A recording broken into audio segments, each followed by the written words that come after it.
रोहित देहाती films present.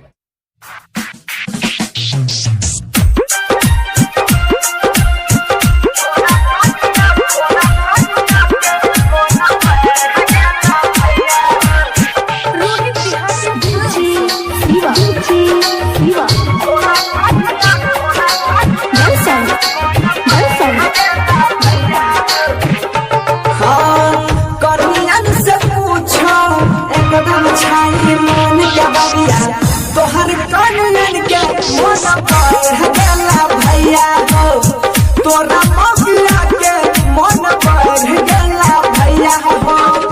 समझाबे अइला सरपंच, समझाबे अइला सरपंच लग गेला भैया हो, तोरा कनिया के मन बढ़ गला भैया हो, मौकिया के मन एने बढ़ गला भैया हो।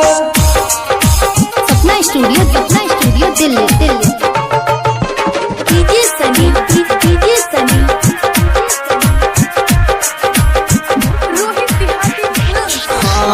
हमारा नहीं बुदा नहीं छा जाय छा ओकरा सोझा, मम्मी से धुआ बैठा बुढ़ारी में बोझा, मार के कमरी तोरे दबाता कुछो नहीं तो बोलियो।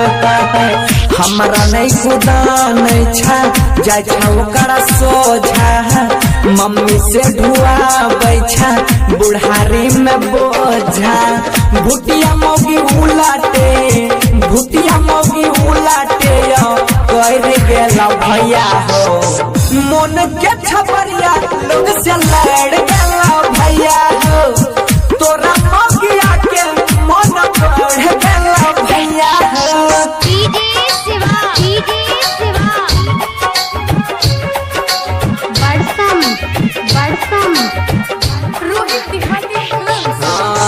पशुपति सोनू कहा मौगिया छापी, कहियो न दै छा हमरा एक गो पपी।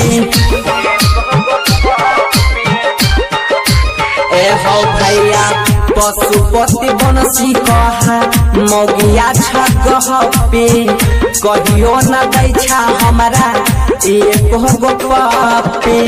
पाकल पाकल आम खाए के, पाकल पाकल आम के जेना झखड़ के ला भैया हो, सरपंच मौगी तोहरा लड़ गेला भैया हो, तोरा कनिया के मन बढ़ गेला भैया हो।